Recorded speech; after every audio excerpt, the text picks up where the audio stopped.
LEKAT, panjangannya adalah Lembaga Pengkajian dan Penguatan Kapasitas. Lembaga ini berdiri pada tanggal 16 November 2016 dan lembaga ini diinisiasi oleh anak-anak muda Papua yang telah mendapat kesempatan belajar dan beasiswa dari pemerintah-pemerintah luar negeri dan kembali bersama-sama dan kemudian bersatu dan berpikir apa yang bisa kami lakukan untuk tanah Papua. Jadi kemudian teman-teman kumpul, bicara dan kami sepakat untuk mendirikan satu lembaga, organisasi di mana kami bisa mengaktualisasikan ilmu, semangat, dan kerja-kerja kami untuk masyarakat. Sejak pertengahan 2017, tepatnya bulan Agustus 2017, kami boleh berproses dengan masyarakat di Kampung Yoboy untuk program pencegahan kekerasan berbasis gender.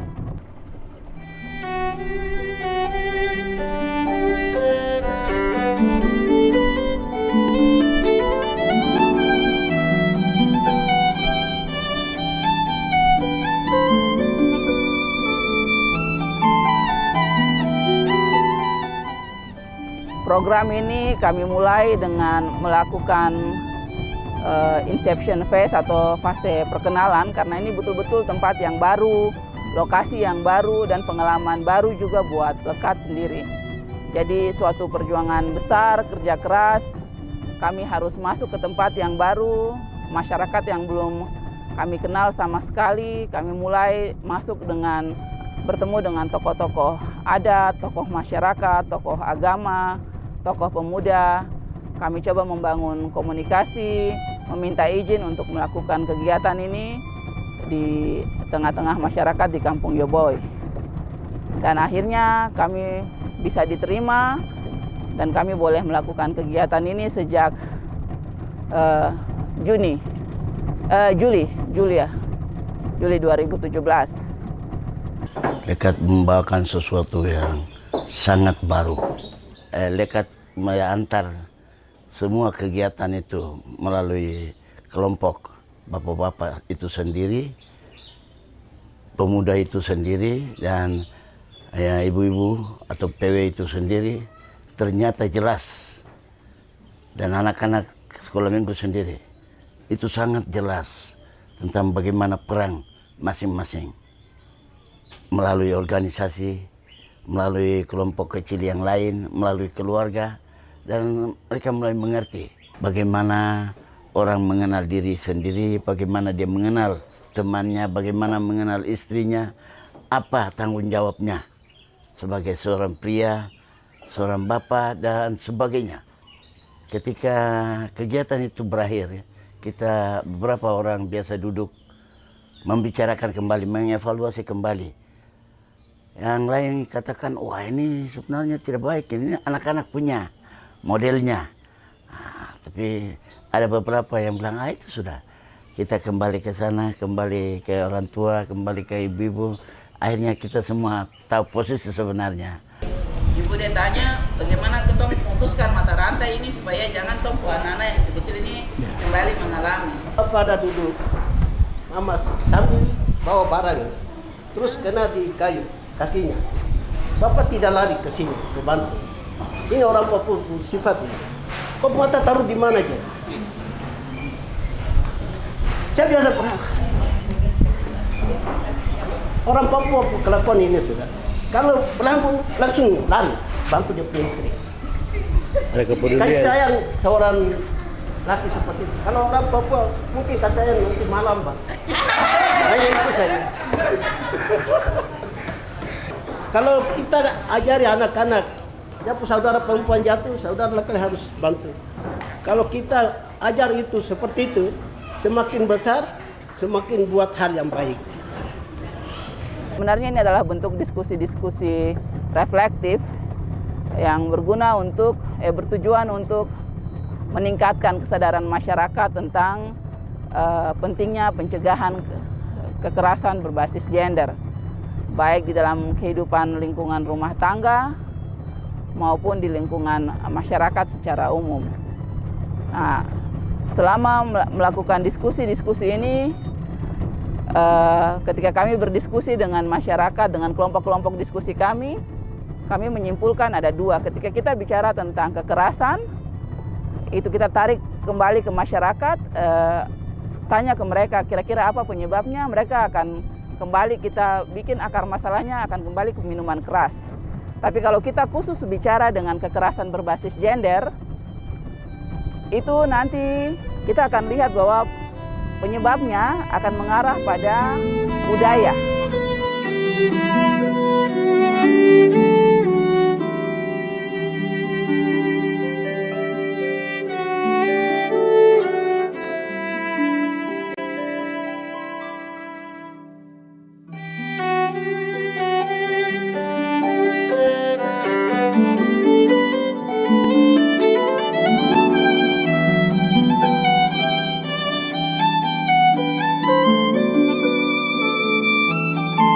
Kekerasan dalam rumah tangga itu memang budaya. Karena adat Sentani bicara seperti ini. Saya bayar dia istri saya, dia harus dibawa, saya punya perintah. Jadi soal pukul itu hal biasa. Ada kebiasaan yang terbawa terus-menerus di dalam setiap pribadi dan keluarga. Maksud saya dalam hal ini adalah kebiasaan bahwa itu dia perempuan, itu dia istri, dia harus dibawa saya. Mungkin karena kebiasaan dari adat istiadat menyangkut sampai generasi sekarang ini kakak, laki-laki biasa sering merasa dirinya yang paling tinggi. Dia sering merasa kalau posisinya lebih tinggi dari perempuan, makanya dia sering membuat kekerasan, entah itu dengan kata-kata atau dengan sikap.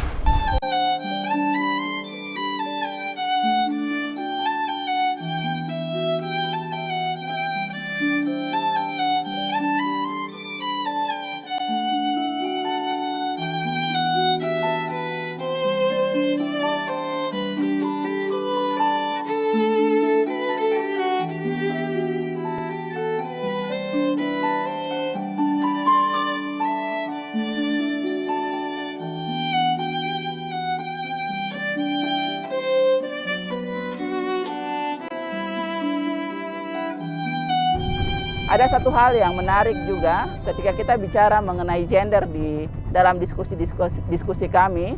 Satu hal yang kami lihat juga adalah pemahaman tentang gender yang kita dengar dari bapak-bapak, mama-mama dorang bicara dalam diskusi, ada pemahaman tentang gender itu sendiri. Ketika kita bicara soal gender, mereka langsung bilang bahwa itu persoalan perempuan. Nah, itu salah satu tantangan yang kami rasa harus juga kita ubah sama-sama mengenai pemahaman tentang gender. Dan kami rasa ada sedikit perubahan soal pemahaman tentang gender ketika kita melakukan evaluasi atau ada kunjungan-kunjungan dari teman-teman UC turun ke kampung dan bertanya, kita bisa melihat bahwa sudah ada bapak-bapak, anak-anak muda yang sudah mulai berubah pemikirannya dan mengatakan bahwa dulu kami bilang gender, ketika orang datang bicara masalah gender itu urusannya perempuan. Gender juga adalah laki-laki.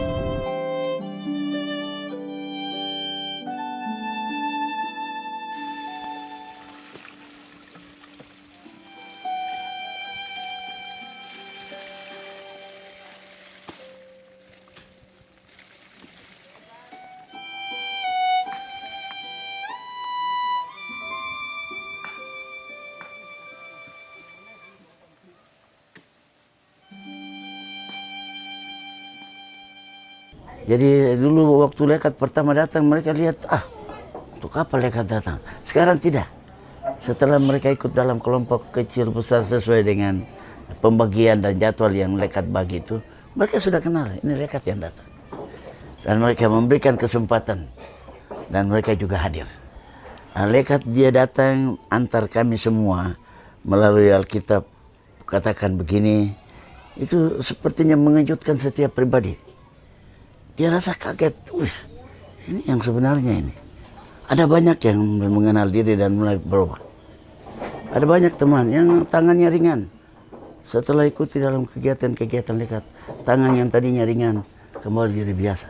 Jadi kehadiran Lekat ini membawa satu perubahan yang luar biasa di mana dengan pengajaran atau materi yang diberikan mereka bisa menerapkan itu dalam kehidupan sehari-hari. Seperti saya sebagai kakak, mungkin tugas saya setiap hari cuma bantu mama masak, terus yang laki-lakinya biasa dia sering cuma duduk-duduk ya. Jadi saya coba jelaskan ke dia loh, sebenarnya yang perempuan kerjakan ini laki-laki juga bisa. Jadi saya mengambil contoh kecil dari Lekat, mereka mengajar bahwa tidak selamanya pekerjaan perempuan itu tidak bisa dikerjakan laki-laki. Karena pekerjaan perempuan juga bisa dikerjakan laki-laki dan pekerjaan laki-laki juga bisa dikerjakan oleh perempuan. Ada suatu hal yang saya pernah pelajari dari salah satu rekan pemuda saya. Dia berbicara begini, sekarang baru dia sudah mengerti kalau perbedaan-perbedaan ini yang selama ini dibuat di dalam rumahnya ini, sekarang dia sudah hapus karena ada perbedaan yang dia bilang cuma perempuan yang kerjakan, sekarang dia bisa ambil bagian, turut mengambil bagian dalam kegiatan itu atau peran itu. Hubungan antara kekerasan berbasis gender dengan adat dan budaya. Ini satu hal yang saya pikir penting sekali dan kami betul-betul tertarik karena ketika kita bicara mengenai adat dan budaya dengan kekerasan berbasis gender, apakah kita harus menghilangkan adat dan budaya kita supaya kita jangan melakukan kekerasan berbasis gender? Diskusi-diskusi seperti ini yang kami bangun dengan masyarakat. Ternyata di dalam kita punya adat dan budaya juga ada nilai-nilai baik yang sebenarnya bisa kami pakai untuk kegiatan-kegiatan pencegahan berbasis gender. Contoh salah satu yang kita dapat adalah ketika kita berdiskusi dengan kelompok bapak-bapak, itu ada aturan-aturan adat, nilai-nilai adat atau norma-norma adat tentang ketika seorang perempuan mengalami kekerasan di dalam rumahnya, misalnya dipukul oleh dia suami, kemudian dia lari cari perlindungan ke rumah lain. Sebenarnya sudah ada aturan atau nilai-nilai di masyarakat Kampung Yoboi. Ketika perempuan ini dia lari cari perlindungan ke mata rumah yang lain, suami tidak boleh kejar untuk pukul. Karena apa? Karena ketika suami dia pukul istri di rumah orang lain, di mata rumah orang lain, itu persoalan yang beda. Menurut saya ini norma atau nilai yang positif sekali yang sudah dipunyai oleh Kampung Yoboi untuk pencegahan kekerasan berbasis gender atau perlindungan perempuan. Untuk menyelesaikan sesuatu yang menurut pandangan saya itu, pertama adalah bagaimana mereka yang duduk dalam jabatan-jabatan penting dalam organisasi-organisasi yang pernah Lekat datang, Lekat sampaikan kalau memang para pemuka itu kalau tinggal diam, maka itu agak lambat untuk dia berkembang cepat. Jadi menurut saya itu setiap orang yang sudah terima itu, baik dia sebagai pimpinan dalam kelompok itu ataupun organisasi dalam lembaga gereja itu, atau setiap pribadi, kami harus jalan perlahan-lahan. Kekerasan ini sudah menjadi karakter setiap orang. Jadi solusinya kembali lagi kepada pribadi kita harus berbenah diri. Itu yang pertama. Yang kedua mungkin kesadaran diri dari kita, timbul dari dalam diri kita. Saya mau melakukan yang ini atau tidak. Kita harus membedakan mana yang bersifat keras, mana yang bersifat biasa.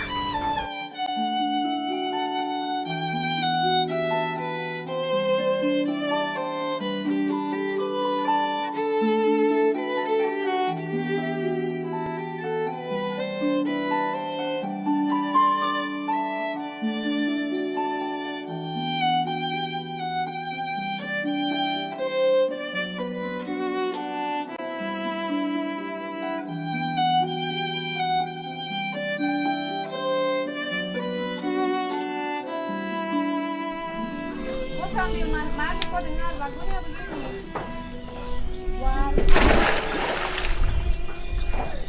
Dunia ini warna hidup kita dengan cinta.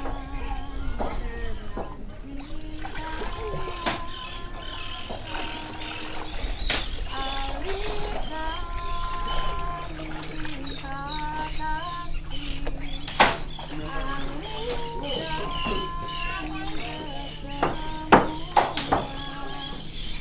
harapannya untuk Lekat, semoga mereka terus mengembangkan dan terus memberikan pemahaman luas bagi masyarakat di kampung agar kedepannya kekerasan dalam rumah tangga bisa terputuskan atau terselesaikan dengan baik. Harapan saya kalau masih ada waktu Lekat datang lagi.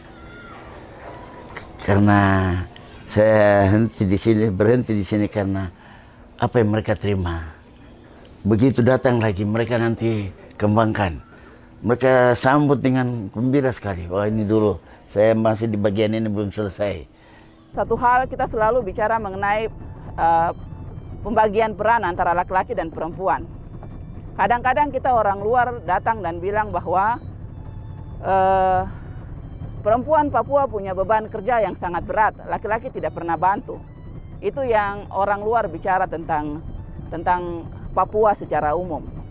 Tapi ketika bekerja tentang isu pencegahan kekerasan berbasis gender dengan masyarakat Yoboi, satu hal yang Lekat pelajari dan Lekat mengerti adalah ada satu contoh bagus yang sebenarnya sudah adat atau budaya orang Sentani atur. Yaitu misalnya kita bisa lihat dalam pengelolaan hutan sagu. Ketika mereka pergi tokok sagu itu bukan hanya perempuan saja yang kerja. Tapi laki-laki dan perempuan, orang tua dan anak-anak.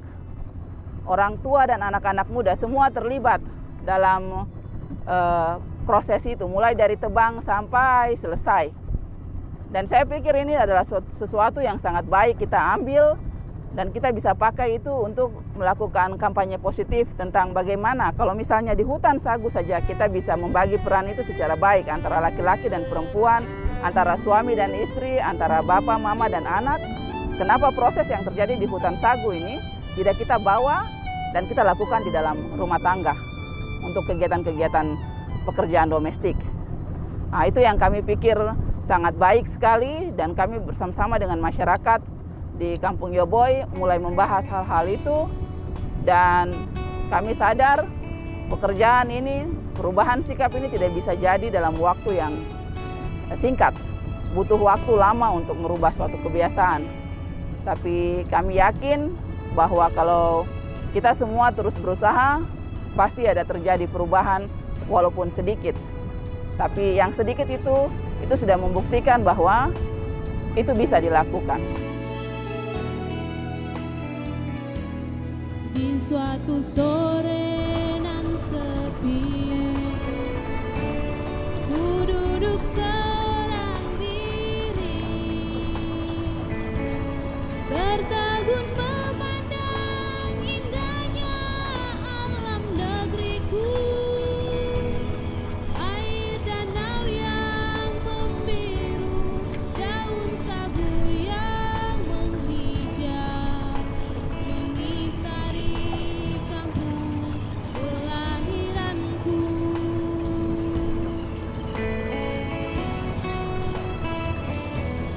Kicauan burung nan merdu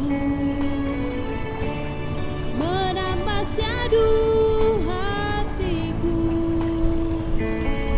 memandang indah panorama alam negeriku.